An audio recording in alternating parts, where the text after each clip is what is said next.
¿Y entonces? ¿Dónde está la casa que nos compraste, mamá? Las palabras me pegaron antes de que cerraran la puerta. Todavía tenía el rollo de cinta de empacar en la mano cuando Raimundo entró al living a medio desempacar, con cara de quien le prometieron el cielo y se lo quitaron de un jalón. Citlali venía atrás con los labios apretados como si ya tuviera el discurso ensayado. No venían a felicitarme, eso estaba clarísimo. Dejé la cinta despacio sobre la mesa, sintiendo cómo me subía el pulso. Yo esperaba una tarde tranquila, tal vez un tecito, mientras ordenaba cajas. En cambio, ahí estaba mi hijo, exigiendo saber por qué la casa que compré, mi casa, no era de ellos. Raimundo alzó la voz. Llevamos meses planeando el cambio. Tú lo sabías. Nunca dije que les iba a comprar nada, le contesté tratando de sonar calmada. Esto fue para mí, algo que junté con mucho esfuerzo. Citlali cruzó los brazos y dio un paso al frente como si hubiera estado esperando su turno. Siempre dijiste que la familia va primero. Nosotros nos lo tomamos en serio. Debiste platicarlo con nosotros antes de decidir algo tan gordo. Me subió una oleada de incredulidad. ¿Platicarlo con ustedes? ¿Para comprar mi propia casa? Tú entiendes lo que queremos decir, insistió ella. Pensábamos que sabías la responsabilidad que hay aquí. Miré a Raimundo buscando en su cara algún rastro del muchacho que crié algo que lo hiciera retroceder, suavizarse. Pero no. Se puso más terco. Tú sabías que necesitábamos estabilidad, dijo. Esto no era solo sobre ti. La habitación se me hizo chiquita de repente. Las cajas apiladas contra la pared parecían testigos mudos de una bronca que yo no había pedido. No sabía qué me dolía más, la suposición o el enojo que traía detrás. Como no contesté de inmediato, Raimundo soltó un resoplido fuerte como si yo le hubiera arruinado la vida. Se dieron la vuelta y se fueron sin decir más, dejando la puerta entreabierta. La cerré despacito. El silencio cayó sobre mí, como polvo después de una tormenta. No era confusión lo que traían, era expectativa. Una expectativa bien arraigada, de esas que se practican con los años. Y yo necesitaba entender hasta dónde llegaba. Después de que se fueron, la casa se sintió vacía, como si su coraje hubiera raspado las paredes al salir. Me senté en la mesita de la cocina, dejando que el silencio se asentara antes de que subieran los recuerdos viejos uno tras otro en su orden cuidadoso. No me quedé mucho en ellos, solo lo suficiente para acordarme cómo terminé sola en esta casita que debía ser el capítulo más suave de mi vida. Cuando mi esposo falleció, apreté todo el presupuesto, la despensa, las horas de sueño. Agarré un trabajo de medio tiempo en el archivo municipal, ordenando papeles amarillentos y catalogando registros antiguos del pueblo. No era emocionante, pero me mantenía con los pies en la tierra.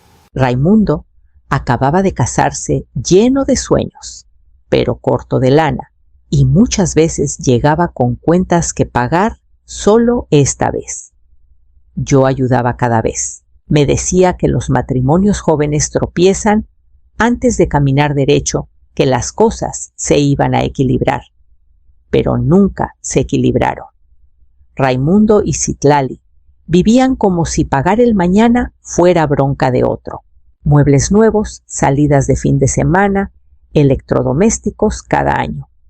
Cuando venían los apuros inevitables, el coche descompuesto, la consulta médica, el faltante de renta, yo los cubría. No por culpa, sino porque es instinto mantener a flote a un hijo. En esos años ahorré calladita. Poquito por aquí, poquito por allá, hasta juntar lo suficiente para esta casita cerca del río en Huasca de Ocampo. Firmé los papeles sin decirle a nadie. La casa necesitaba arreglo, pintura descascarada, el porche un poco chueco. Pero era mía. Por primera vez en mucho tiempo sentí una paz privada instalándose en el pecho. Mientras tanto, Raimundo hablaba más seguido de querer una casa más grande. Citlali soltaba comentarios de que el apoyo de la familia hace más fácil llegar a las metas. Yo los oía, pero no los absorbía. No pensé que iba dirigida a mí. Esa ilusión se rompió la noche que Citlali me mandó mensaje. Tenemos que hablar pronto. Hay expectativas que aclarar. Me quedé mirando las palabras dándome cuenta de que su enojo tenía raíces mucho más profundas de lo que imaginaba. Raíces que ya jalaban hacia lo que venía. Pasaron 2 días en un silencio tenso, de esos que parecen esperar a que algo se quiebre. Encontré una caja en la cajuela con la letra de Raimundo, herramientas viejas, cuadernos, una chamarra que le encantaba de joven. Decidí llevarla a su departamento. Algo sencillo, terreno neutral, algo que me calmara. Entré llamando suave, pero la casa no contestó. En cambio, voces subieron desde la cocina, bajitas pero calientes lo suficiente para que me detuviera en seco. Ya por fin tiene lo suficiente, decía Citlali. Nos va a ayudar. Siempre dijo que la familia va primero. Mi mano se quedó helada en la barandilla. No era esperanza lo que oía, era seguridad, como si ya hubiera una promesa firmada. Raimundo contestó: no va a necesitar un lugar tan grande por mucho tiempo. Cuando estemos instalados vemos qué hacemos con ella. Las palabras cayeron pesadas. Sentí el pulso en la garganta. Di un paso atrás cuidando que no crujiera el piso. Siguieron hablando estimados de préstamo, plazos, para el enganche, cuentas dichas como si nada, mientras corría el agua del lavabo. Cada detalle se armaba sobre la idea de que mis ahorros eran de todos para que ellos los usaran. Ni una vez dijeron si ella quiere o cuando le preguntemos. Hablaban como quien planea mudarse a una casa ya comprada. Yo los había apoyado muchas veces, pero oír eso era distinto. No era necesidad, no era agradecimiento. Era expectativa pesada y bien ensayada. Dejé la caja en la entrada sin hacer ruido y salí cerrando la puerta sin que el picaporte chasqueara. El frente frío de la sierra me pegó en la cara, pero mis pensamientos estaban más helados. De regreso, la casita se veía más chiquita bajo el cielo gris. Caminé por sus cuartitos angostos, tocando las encimeras gastadas, los marcos de las ventanas, las paredes que por fin eran mías. Esta casa debía marcar un cambio, un paso callado hacia una vida que yo misma armara. En cambio, se había vuelto el centro de una historia que nunca quise protagonizar, y el peso de esa verdad me aplastaba más con cada hora que pasaba. A la mañana siguiente de haber oído sus planes, intenté calmarme con la rutina de siempre: café, un paseo por la calle tranquila, unos minutos desempacando otra caja.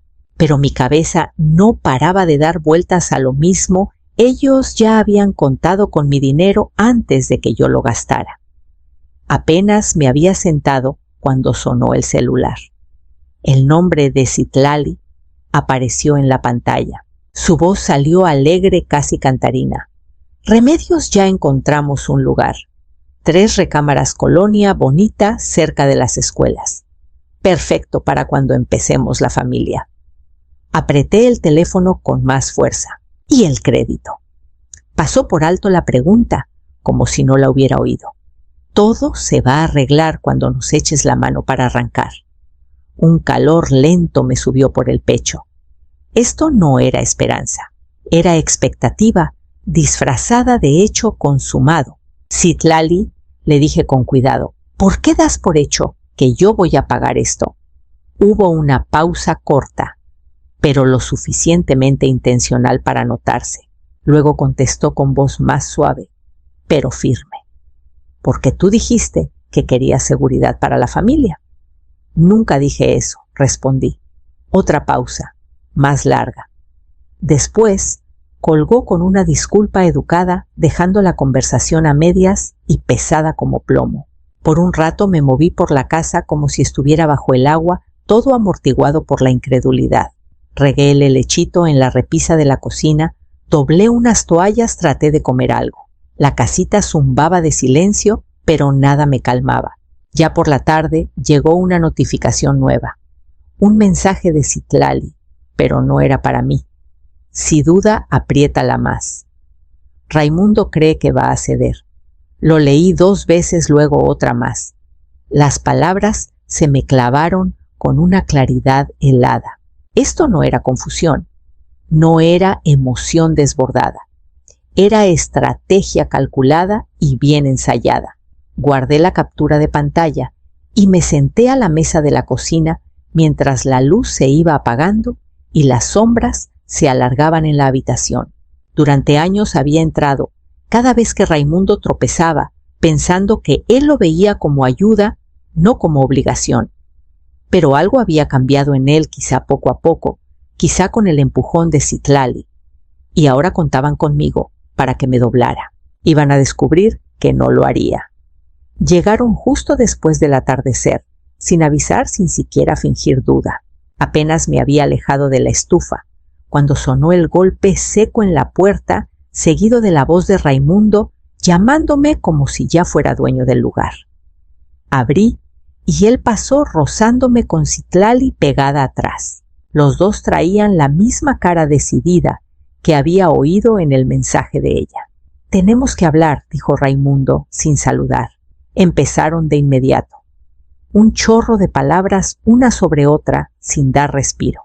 Raimundo sacó números, plazos, opciones de hipoteca.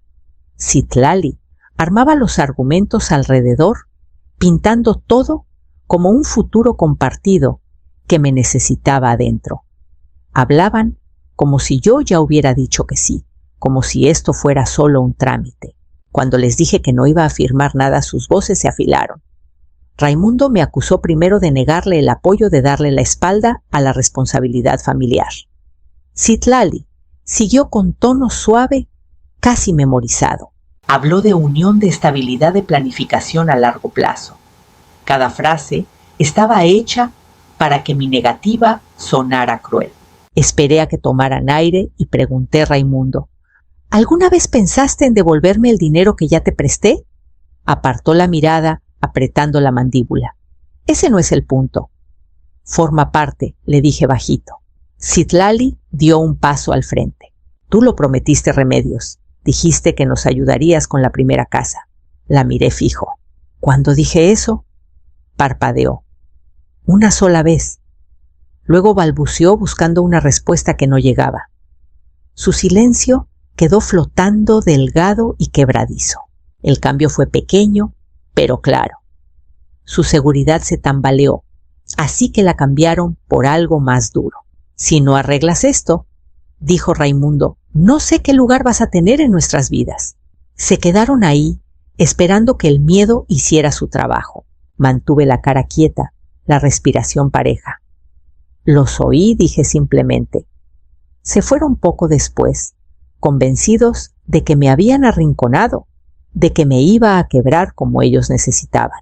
Pero cuando la puerta se cerró, sentí algo asentarse dentro de mí, callado, firme, absoluto, porque sabía que esto no era el final de su presión, solo el comienzo de lo que vendría. A la mañana siguiente desperté con una calma que no había sentido en días. Su ultimátum había pesado, pero no como ellos querían. Lo aclaró todo. Si estaban dispuestos a amenazar con alejarse, entonces yo tenía que proteger el terreno donde estaba parada. Encendí la luz de la cocina y abrí la laptop. Lo primero fue sencillo, cambiar todas las contraseñas. Banco, correo, nube. Cualquier cosa que Raimundo pudiera saber de años atrás. Revisé las cuentas línea por línea, anotando cada saldo, cada movimiento, recordándome que esos números eran míos ganados y cuidados con años de disciplina silenciosa. A media mañana ya estaba en la oficina de una abogada local, una mujer de voz tranquila que no se inmutó cuando le conté todo. Hojeó los documentos de la compra, asintiendo. La casa es tuya, dijo, legal y completamente.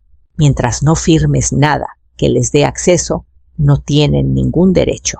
Algo dentro de mí soltó el aire que había estado conteniendo desde que empezó esto. Le pregunté por proteger el patrimonio y me ayudó a agregar una cláusula que evitara cualquier presión futura emocional o de otro tipo sobre la propiedad. Cuando terminamos, me entregó todo en una carpeta ordenadita, el tipo de orden que siempre he valorado. Más tarde caminé por el pueblo, dejando que el ritmo de los pasos me ordenara los pensamientos. Los pinos y oyameles se mecían con el viento frío de la sierra. El mundo seguía como si nada de mi vida hubiera cambiado. Ensayé mentalmente lo que le diría a Raimundo cuando volviera inevitablemente, sin enojo, sin gritar, solo claridad. No iba a entrar en el ciclo de culpa que seguían tratando de arrastrarme. Cuando llegué a la puerta de la casita, el sol ya había calentado el barandal del porche. Apoyé la mano ahí un momento sintiendo el calor en la palma. Ellos creían que tenían palanca, creían que el miedo me iba a mover. Pero yo ya había puesto mis límites y la prueba de verdad llegaría cuando se dieran cuenta de que no me movería de ahí. Por la tarde, la calma que tanto trabajo me había costado empezó a romperse. El celular vibraba una y otra vez, primero una prima, luego una tía, con la que no hablaba desde hacía meses, luego un pariente lejano, que solo manda saludos en fiestas. Todos traían el mismo mensaje disfrazado que Raimundo y Citlali estaban batallando, que yo les estaba bloqueando la oportunidad de estabilidad y que seguro yo entendía cuál era lo correcto. Las palabras cambiaban, pero la intención no. Su versión de los hechos se había regado rápido y estaba claro que alguien se había esforzado en armarla antes de que yo pudiera abrir la boca. Puse el teléfono boca abajo y dejé que los mensajes se acumularan sin abrir ni uno más. Contestar solo me metería en su guión. En vez de eso, salí, respiré hondo y tomé una foto de la casita con la luz cálida del atardecer. Nada exagerado la puerta principal, el porchecito, la pintura todavía esperando su retoque. La subí con un pie de foto corto. Al fin un lugar que es solo mío. No esperaba gran cosa, pero las respuestas llegaron rápido y bonitas. Compañeros del trabajo me felicitaron. Vecinos del pueblo viejo comentaron lo tranquilo que se veía. Una excompañera me escribió privado que estaba orgullosa de mí por elegir algo para mí, después de tantos años, poniendo a los demás primero. Ese calor me sostuvo más de lo que quiero admitir, pero el mismo calor encendió otra cosa. Una hora después, Citlali me mandó un mensaje largo, varios párrafos apretados. Me acusaba de humillarlos al anunciar la casa públicamente antes de hablar de lo que ella llamaba las expectativas familiares. Decía que los había dejado en ridículo, que había actuado sin respeto por sus planes. Lo leí 2 veces y contesté con una sola línea. Mi casa no es un proyecto compartido. No puse nada más, no hacía falta. El globito de escribiendo nunca apareció. En cambio, el silencio se asentó en la habitación como una capa fina y quebradiza sobre todo lo que ya estaba roto. Y supe que ese silencio no duraría mucho. Por la mañana, el silencio se había vuelto más filoso.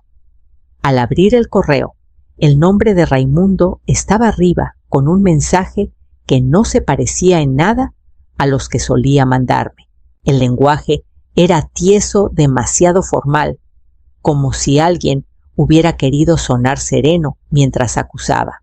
Escribió que yo había creado la impresión de que mis ahorros eran para apoyar su futuro, que mis decisiones recientes habían desestabilizado planes a largo plazo y que él y Citlali podrían verse obligados a explorar remedios si no atendía la situación.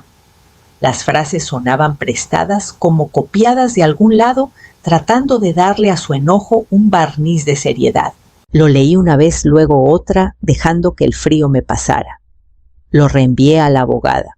Me contestó en menos de 1 hora. Redactaría una respuesta formal dejando clarísimo 2 puntos, nunca prometí nada. Y si la presión seguía, nosotros también tomaríamos medidas. Su tono era preciso, seguro, la firmeza que yo necesitaba. Después de mandarle los últimos documentos, salí a caminar. Ahí me topé con Mariana, una compañera del archivo de antes. Me preguntó por la casita nueva y luego dudó antes de decir que había oído algo raro de una conocida en común. Al parecer, Raimundo llevaba meses diciéndole a sus amigos que yo iba a poner para el enganche de su casa, que su mamá ya lo tenía cubierto, que comprar era solo cuestión de tiempo, porque el apoyo familiar estaba garantizado. No era chisme de ayer, era terreno preparado mucho antes de que yo comprara la casita. De regreso a casa, una comprensión nueva se asentó sobre mí, no dramática, solo pesada. El enojo de Raimundo no era solo por la casa, era por perder un futuro que ya había empezado a vivir en su cabeza, un futuro construido sobre una suposición que trató como hecho. Y la seguridad callada de Citlali en cada enfrentamiento de pronto cobraba sentido. Ella había ayudado a construir esa historia con él, reforzándola, hasta que se endureció en algo que creían real. El derrumbe de ese sueño empezaba a mostrar sus grietas y sentía la presión cambiando hacia lo que vendría después. Raimundo llegó sin aviso a media tarde del día siguiente, sin Citlali al lado, sin estrategia coordinada en su postura. Se paró en el porche, viéndose más pequeño que en semanas, pero cuando abrí la puerta, reconocí el ritmo de siempre en sus tonos. Primero el ruego, suave, luego el destello rápido de culpa, luego la confusión herida que esperaba me llevara a donde él quería. Mamá, no entiendes lo difícil que está para nosotros. Empezó entrando antes de que lo invitara. Tú nunca tuviste que lidiar con lo que enfrenta nuestra generación. Estamos intentando, ¿de verdad? Lo dejé hablar. Ya había aprendido que interrumpir solo suma frustración sobre frustración. Cuando paró, esperando que la lástima llenara el silencio, le dije con suavidad que sí entendía la lucha, solo que no la que él describía. Le recordé que trabajé 2 turnos después de que su papá falleció, que estiré el dinero de la despensa hasta que casi se rompía. La adultez nunca me había caído fácil tampoco.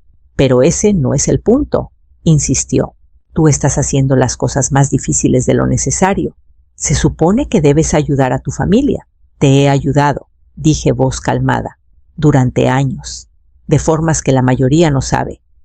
Apartó la mirada y vi el resentimiento apretarle la mandíbula. Entonces ¿Ya te cansaste? ¿Nos abandonas porque quieres una casita junto al río? No estoy abandonando a nadie, respondí. Siempre voy a quererte. Pero no puedo vivir una vida construida alrededor del miedo a decepcionarte. Eso no es amor y no es sano. Sus hombros se cayeron.